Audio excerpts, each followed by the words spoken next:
Tá, vamos dar continuidade à nossa conversa sobre trajetória olímpica. Como eu havia dito, aconteceu uma coisa que foi um divisor de águas na minha preparação para as seletivas de astronomia. Em 2019, eu fui para um evento lá em Sobral, que era um evento de comemoração do centenário do eclipse de Sobral, que comprovou a teoria da relatividade geral. Lá eu conheci um estudante que estava classificado para representar o Brasil na Olimpíada Internacional de Astronomia e Astrofísica. Então foi muito incrível. Eu estava em contato com uma pessoa que já estava entre os melhores classificados do Brasil inteiro. Mais tarde eu conheci várias outras pessoas que também tinham conseguido chegar lá, e a partir da ajuda dessas pessoas eu passei a me preparar da forma correta.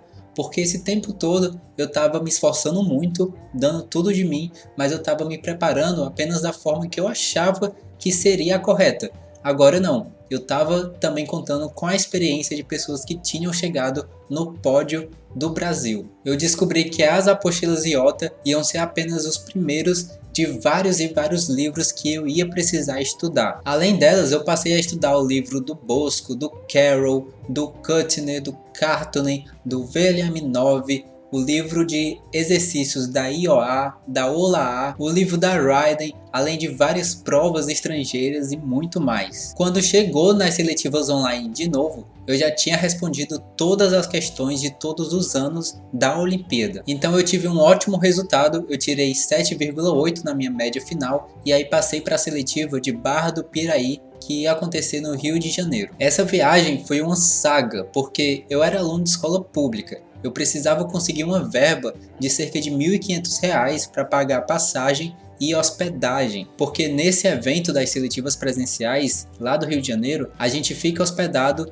em um hotel fazenda, então as coisas são bem caras. E conseguir esse dinheiro foi uma coisa que me preocupou bastante, muito mesmo, mas com a ajuda dos meus professores eu consegui ir para lá. Essa viagem para Barra do Piraí foi uma das melhores que eu já fiz. Nós passamos 5 dias totalmente imersos nesse mundo de astronomia para Olimpíadas, fazendo várias provas das seletivas, conversando e interagindo com alunos do Brasil inteiro, então foi algo muito bom. Tinham cerca de 250 alunos nessa fase, mais ou menos. Para passar para outra fase, que seriam os treinamentos em Vinhedo, São Paulo, você precisava estar entre os 30 primeiros classificados dessa fase. Olha só, um processo que começa com milhares de alunos na seletiva online, aí reduz para cerca de 250 na fase de Barra do Piraí e depois reduz para cerca de 30 a 45, que são os treinamentos de Vinhedo. Os 30 primeiros colocados já passam automaticamente. Eu estava em 26º, então eu passei para essa fase dos treinamentos também. Mas se eu não passasse, se eu tivesse ficado um pouco atrás dos 30 primeiros, eu ainda teria uma cota, porque lá tem algumas cotas e uma delas é a de escola pública, então ainda assim eu teria entrado junto com os 30, né? Por isso geralmente passam cerca de 40 a 45 alunos para essa fase. Quando eu voltei para casa eu estava mais empolgado do que nunca, eu estava na última fase do processo seletivo. Só que isso aconteceu em março de 2020. E aí, poucas semanas depois, o mundo inteiro virou de cabeça para baixo, você sabe o porquê. Bom, a partir disso, ninguém mais sabia se os treinamentos iam acontecer ou mesmo as Olimpíadas Internacionais, porque ficou tudo muito prolongado, ficou muito adiado. A gente não sabia se essas fases iam acontecer ou se a Olimpíada seria cancelada. Mas eu continuei estudando mesmo assim. Porém, chegou um momento em que eu estava completamente saturado. Eu não conseguia mais estudar nada. Foi o momento mais difícil de todos que eu passei durante esse processo. Fazia 1 ano e meio que eu estudava dia e noite, de domingo a domingo, sem parar. E durante esse período que a gente passou, eu fiquei muito distante de várias coisas que me faziam bem. Fiquei distante de pessoas que me faziam bem, fiquei distante dos meus treinos de Kung Fu. Eu treino Kung Fu desde os meus 10 anos de idade, então eu comecei a sentir muita ansiedade. Esse foi um momento em que o único momento em que eu pensei em desistir da Olimpíada. Sendo que nessa etapa eu já tinha passado esse tempo inteiro estudando. Eu abri mão de entrar na faculdade naquele ano, porque você não pode participar da Olimpíada Latino-Americana estando na faculdade. Durante todo esse tempo de estudo, eu me privei ao máximo de fazer as coisas que eu gostava para poder estudar. e só depois eu vi o quanto isso foi prejudicial para mim. E essa foi uma das maiores lições que eu tive. Você deve se esforçar ao máximo pelas coisas que você quer alcançar, mas tudo tem hora e todos nós temos limite, né? É bom você deixar de fazer algum lazer para poder estudar para uma prova importante? Dependendo do caso, sim, isso pode ser ótimo. Ainda mais quando você quiser alcançar um objetivo que é muito grande, você vai ter que abrir mão de muitas coisas. Só que a longo prazo, você também tem que se preocupar com a sua saúde mental. Até porque isso também vai otimizar os seus estudos. Então nunca deixe de fazer as coisas que você gosta completamente. Não deixe de ficar perto das pessoas que você ama. Lembre sempre dos motivos que te fizeram começar a estudar para essa coisa que você está se esforçando. Lembre onde você quer chegar e como vai ser quando você chegar lá. Nossa, desde os meus primeiros estudos para a seletiva mesmo, lá em 2019, eu me imaginava chegando na Olimpíada Latino-Americana. Várias e várias noites eu ficava imaginando como seria chegar nessa Olimpíada, ainda mais sendo aluno da minha escola, uma escola pública, porque isso é algo que é muito difícil de se ver. Então eu passei por esse momento. A gente quase nunca conversa sobre as dificuldades, né?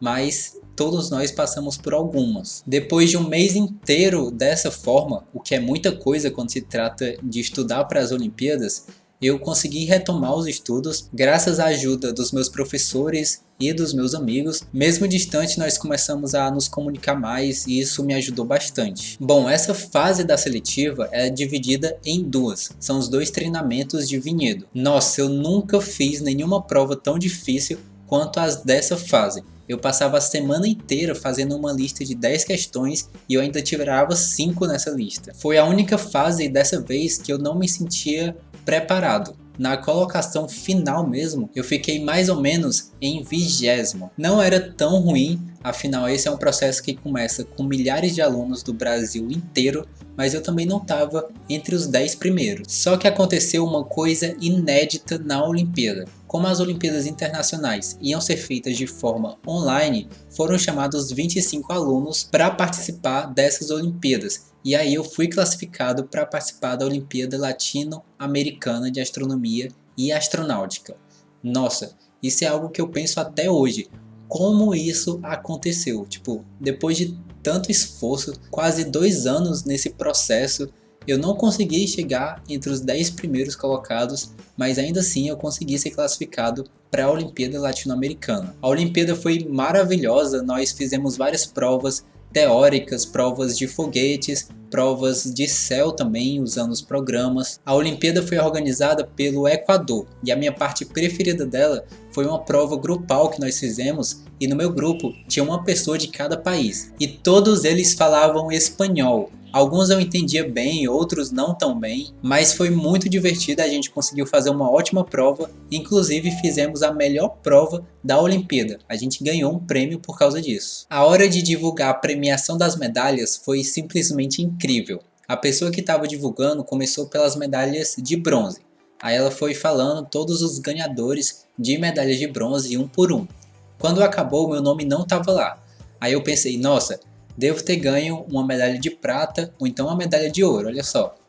Aí foram passando as medalhas de prata, acabaram todas e o meu nome também não estava lá. E aí começaram as medalhas de ouro. Aí olha só o que aconteceu. A pessoa que estava falando os nomes disse todos os nomes do Brasil, todos os medalhistas do Brasil, mas não disse o meu. Aí continuaram passando vários outros medalhistas e a pessoa fez uma pausa que parecia que a pessoa tinha acabado os nomes e tipo, não tinha falado o meu nome. Aí só depois disso, dessa pausa, é que a pessoa falou meu nome dizendo que eu tinha sido medalhista de ouro. Nossa, eu tava praticamente afundando na cadeira de tão nervoso. A pessoa falou todos os nomes do Brasil, além de falar o meu nome por último, ainda deu uma pausa antes de falar o meu nome. Então eu fiquei muito nervoso, mas aí depois que a pessoa falou, foi simplesmente uma festa, todo mundo se ligando, se parabenizando por tudo. Às vezes uma pessoa me fala que acha que não vai conseguir nada na Olimpíada, não vai conseguir nenhuma medalha, nada. E tipo, às vezes a pessoa ainda tá no ensino fundamental, então tá em algum ano do ensino médio. Cara, a minha primeira Olimpíada de Astronomia foi no 2º ano do ensino médio. E quando eu vi que eu queria ir para a aula A, Eu só tinha mais uma chance para tentar. Era tudo ou nada. Talvez você ainda tenha várias chances para participar das Olimpíadas de Astronomia. E eu tenho certeza que em cada participação você vai aprender muito. Essa foi a minha trajetória olímpica da melhor forma que eu consegui contar até hoje. Então eu espero que você consiga extrair algo de valor daqui. Seja um pouco mais de determinação, de motivação, seja um pouco mais de conhecimento sobre como funciona a Olimpíada. Espero que você possa chegar onde você deseja e possa ter experiências incríveis também na Olimpíada de Astronomia. A repercussão dos resultados da ULA foi muito boa, vários jornais falaram sobre a gente, sobre os medalhistas, principalmente aqui no Ceará, vários jornais publicaram matérias sobre a Olimpíada e pouco tempo depois eu enfim criei o canal Rapadura Cósmica. A primeira coisa que eu fiz aqui foi justamente aquilo que eu mais senti falta quando eu estava começando,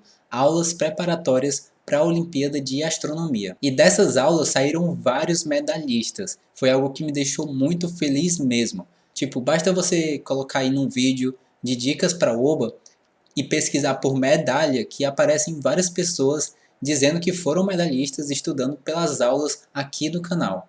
Então isso é algo que enche muito meu coração, me deixa muito feliz e atualmente eu continuo aprimorando ainda mais isso aqui no canal e também no meu treinamento de astronomia para Olimpíadas Científicas. São alunos do Brasil inteiro, de diversas escolas, de todas as idades, conectados aqui por conta da Olimpíada. Isso para mim é simplesmente mágico. No próximo vídeo vamos reforçar as dicas para você se guiar na sua própria trajetória. Olha, assiste lá porque lá vai ter um presente especial para você, mas que ainda é segredo. O card está aqui na tela e eu te vejo lá.